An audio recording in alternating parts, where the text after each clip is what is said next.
Welcome back, everyone. We're going to get started on the second portion of today's event. Now I'm very pleased to introduce Rick Hanushek. Rick is a senior fellow at Stanford University's Hoover Institute. He's an internationally recognized expert, recognized for his economic analyses of education issues. His research has broadly influenced policy, both in developed and in developing countries. He's well-versed in student achievement data and accountability. And today he's going to share his PISA math results for all 50 states and the economic impact of these math declines. It's invaluable information that we need in order to keep improving and transforming America's education system. Welcome, Rick. Thanks very much, Patricia. It's really a pleasure to be with you, and it's a pleasure to follow Andreas, who has done such a good job of explaining some of the things that are going on in the United States compared to the rest of the world. I'm going to change the focus a little bit. As an economist, I'm going to focus a lot more on the economic implications of some of the data that Andreas gave. And secondly, I'm going to focus on the differences across the various states in the United States. What you saw from Andreas's work is that countries differ a lot in all kinds of ways. Well, US states also differ a lot, and they differed a lot in how we came out of the pandemic. So I want to walk through quickly where the US states fall internationally, because that puts US states in better perspective. What countries are our states competing with, and what are the implications of that for the future? So if I can share my screen quickly,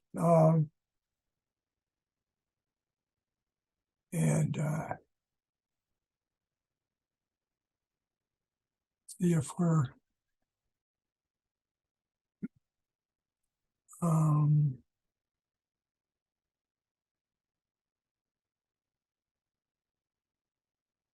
so hopefully you've got my screen available to you. What I'm going to do is pick up quickly on where Andreas left off, where the US is. And I'm not going to talk so much about what led to our position, but what are the future implications, and lead that into where we go. In particular, I'm going to start very quickly reviewing where the US ranks internationally, and then put the states into this international context. The state reactions to the pandemic in terms of student outcomes were actually quite different. And I'm going to relate that to the economic costs faced by both individual students in different states and by the economies of different states. And then we'll go into our panel discussion, which will talk a lot more about how do we meet this challenge. So this is a different version of what Andreas showed. This is ranking all the countries of the world from the poorest performing countries up to Singapore and Macau and Taiwan. The blue line is the United States, which indicates that before the pandemic, as in after the pandemic, we weren't doing as well as we might hope. The United States is 2 bars below the OECD average for performance. And it says that we're competing with Malta and the Slovak Republic and Croatia. And these are not the economic competitions that we want to engage in. What we know from economics is that the future for both individuals and for economies depends upon the quality of its labor force. And this does not bode well for us in that regard. If we look at other things that Andreas mentioned of the amount of learning losses, and this is rather crudely measured by the difference in scores between 2018 on PISA and 2022. Cohorts might have changed and other things might change, but this is a pretty good rough estimate of what was the cost of the pandemic. And let me show you, we've again now rank ordered countries in terms of the amount of learning losses. And I call them learning losses, but in fact, Taiwan and other countries are above zero. The vertical axis is learning loss, and they're positive. So that there were a number of countries, about a dozen, that in fact did better after the pandemic than they did going into the pandemic. That was not the case for the United States. It's in about the middle, just slightly better than the OECD average in terms of the amount lost during from 2018 to 2022, but we're still quite a ways down in the ranking of losses, so that we did not adjust to the pandemic as well as a number of other countries did. Now, what I want to do is put the US states into the international context, because it's hard to know when we see test scores for United States what that means, and where does a 260 on the NAEP math score fall in any other distribution. How do we apply meaning to that? And one way to apply meaning to that is to rank states according to that previous version of ranking of PISA countries.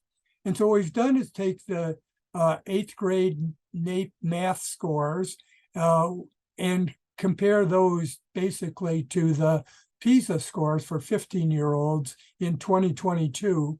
And what we've done is put these two distributions together so that they're on the same scale. And what you see here, again, you might want to look at the blue lines. Those are individual US states, and the gray lines are countries. And what you see first is that Massachusetts, which is our best state, is in fact would fall 16th in the world, but this is comparing our best state to the average of all the students in these other countries. And so Massachusetts is competing with the UK and with Austria.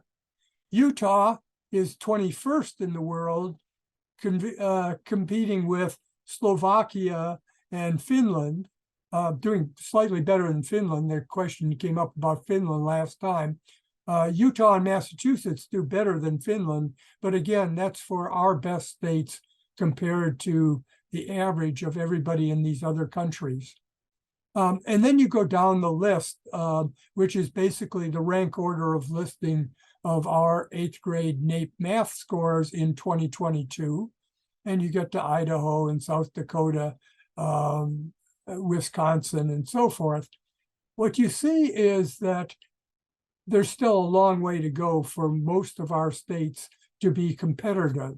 And the reason I stress these differences with other countries is that with today's international economy, students who come out of school in Texas are no longer just competing with students in Oklahoma. They're in fact competing with students around the world, because we have an international market for economic products and for essentially labor. And so the students in a number of our states are not very competitive with the top countries in the rest of the world. Now, what I've showed you here is just the top half of the distribution, because when I put 50 states together with 80 countries, it's too big to put on one chart. Here's the bottom half of the distribution. In the bottom half of the distribution, we have at the far end Puerto Rico, but New Mexico, Washington, D.C., West Virginia, Oklahoma are down competing with Kazakhstan and Romania. These are not the places where we want our students competing in the future, and that's the challenge that we face. Now, we can also look quickly at how much each state lost in terms of test scores compared to countries of the world. And here, Utah looks remarkably close to coming out even, and they're close to this group that did better. Idaho and Iowa also did pretty well, again, comparing to the gray lines, which are countries. We get down to Florida is right at the middle point of this distribution. And a number of our states are doing, in fact, much worse than many of the countries of the world. In particular, I'll come back to this, but Delaware and Oklahoma did particularly poorly over the pandemic. And that has them, will have them competing in places where they don't want to. The economic impacts are quite large. So let me turn to the economic impacts because that's the main message I want to give. I want to use that as motivation for the urgency of dealing with our schooling, which wasn't where we wanted it to be before the pandemic and is now definitely not where we want our performance of our students to be. So this is a chart that many of you may have seen before. This is just the amount of NAEP score losses between 2019 and 2022, roughly the same period as the PISA scores, where the red colors for Oklahoma, Nebraska, Minnesota, New York, are states that lost the most in terms of NAEP math points. The yellow places, Utah, Nevada, Idaho, are states that lost less than other states on NAEP math. And what we're going to do is use those points to talk about something we understand better, and that's the economics. It's hard to understand what 10 points on the PISA or on the NAEP scores mean until we translate it into things that we have a better understanding of. And where I'm going to translate that into is the learning loss, the earnings losses in terms of future earnings of students in each of these states. What's behind this is that we know from quite a bit of research that students that know more, as measured by these tests, earn more on average across their lifetime. And so we can use the existing information about how test scores relate to future earnings to estimate what is the lifetime earnings loss from the learning losses that we see on the NAEP. And it's pretty eye-opening. Here we have, again, now I'm just going to relate, I'm back to just looking at US states now for the rest of this presentation, just US states. And we saw Utah and Idaho had the smallest learning losses.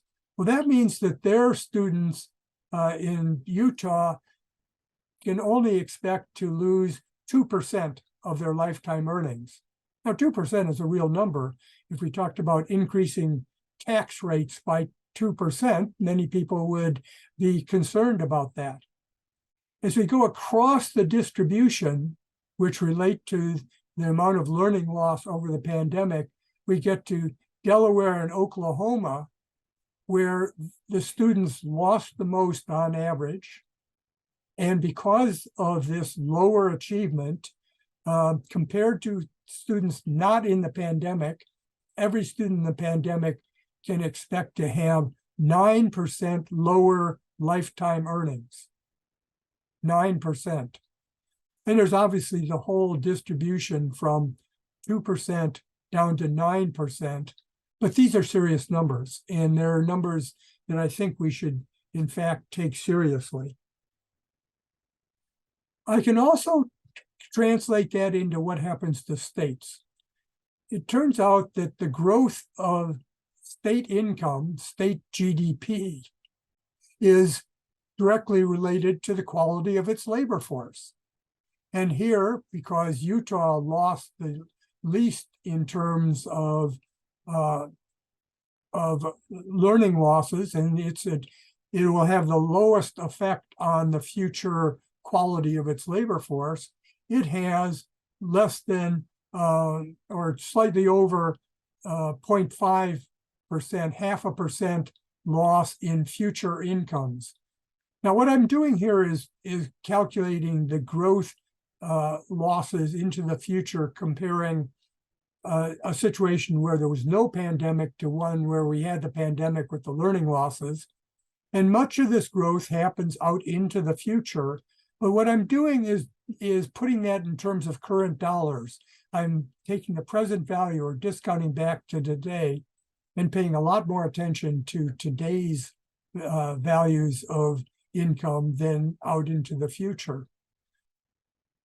This goes, the learning loss for implications for state economic development, that's what this is all about, go from 0.6% lower state GDP over the next 75 years compared to 3% losses in state GDP in Delaware and Oklahoma, according to the historical patterns. Now, again, if we talked about what we could do, say, from a government standpoint, what kinds of programs could we mount if we had 3% of our total state GDP, we can see that this is a big number. On the other side, the consumers in each of these states would be much happier, I think, with 3% more income over the rest of the century if they hadn't lost that much and had the lower skills of the workforce. Now, if I translate this into dollars, you get a slightly different number. We have learning losses affecting the growth rate of GDP, but our states are very different in terms of economic size. So Wyoming and Alaska have relatively small state incomes, state GDPs, so that they, in dollar terms, lose a lot less than other states. Wyoming loses $25 billion in present value. Now, that's a big number if you spread it across the small population in Wyoming. California, on the other hand, loses $1.3 trillion because of the size of its economy. And then if you see Texas, New York, Florida, Pennsylvania, all lose over half a trillion dollars, over $500 billion, because they have such large economies. And even though Texas and Florida lost less on average than the average US state, the implications for their large economies are larger. So what does this all mean? What has been lost? Let me summarize. And there is a document that you can all get later on that goes state by state with all of these data. On average, any student in the COVID cohort will lose 5.6% of lifetime earnings. It's like a tax rate of almost 6% on anybody who was unlucky enough to have been in the schools during the COVID pandemic. By state, as we showed before, this ranges from 2% to 9% losses, depending upon how well each state adjusted to what was going on. In terms of total growth, I now get into numbers that are hard to understand. The total growth into the future, if I just add up the lost growth because we have a poorer workforce, is $28 trillion. Now, $1 trillion doesn't make sense to anybody, including the chairman of the Federal Reserve Board hardly knows what $1 trillion is. but $28 trillion is somewhat larger than 1 year's GDP. Well, it's like closing down the US economy for a year because of the pandemic.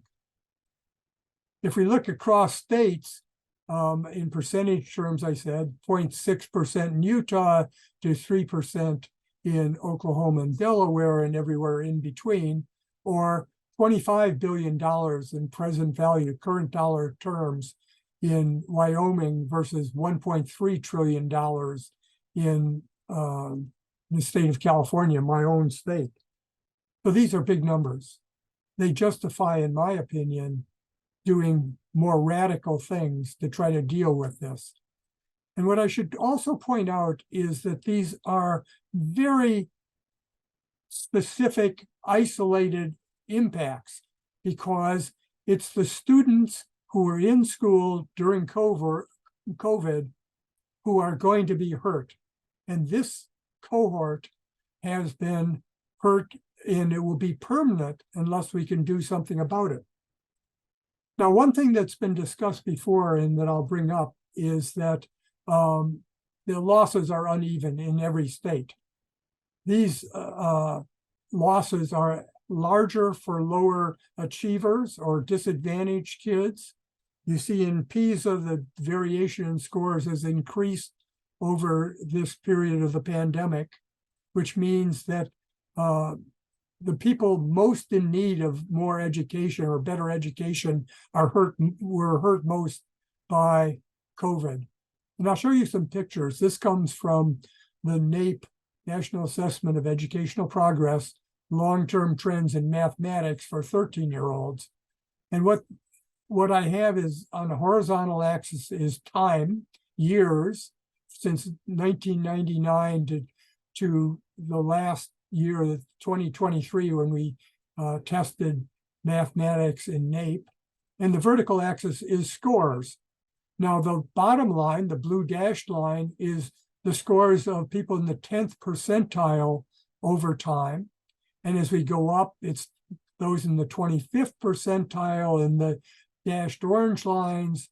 The gray lines are the median or 50th percentile, basically the average person in the US, average 13-year-old. The 75th percentile up to the dark black line at the top is the 90th percentile. What you see here is that in the last 3 years, from the beginning of the pandemic in 2020 to 2023, last spring, there are declines in every group, but the declines are larger for those who are lower in the achievement ranking. The second thing that hasn't been discussed very much is that these declines actually started before the pandemic. The pandemic is not the only story. You see, back from 2012 on, the bottom 10th percentile is losing ground. And you see the same for the 25th percentile, and to a lesser degree for the 50th percentile, whereas the declines only start closer to the pandemic for the higher achievers. But there is this problem that the struggling students are hurt most. Now, the other thing that I want to point out is simply the urgency of this situation. We basically only have a chance to remedy the learning losses when the kids are in school. Once they leave school, they are basically lost to us. We can't expect employers or even universities to make up for the learning losses that we're seeing. We have already graduated 15.5 million students who we can't touch anymore. So for them, the losses and the economic losses and the learning losses that I portrayed before are going to be permanent on average. They are not going to recover. We have a chance to recover for the remaining ones, but it means that we have to act quickly. We can't have long-range things. We might want long-range problems because, as I said, the US isn't where we want us to be. But to deal with the urgency of the pandemic, we have to have very fast acting programs. And so I'll stop there and go to comments and questions and to our board, who can talk a little bit more about the future and how to interpret these numbers. Great. Thank you, Rick. I really appreciate your work on this, especially how you've taken these the data on math losses and given us something tangible, a tangible way to think about lifetime earnings loss for individual students.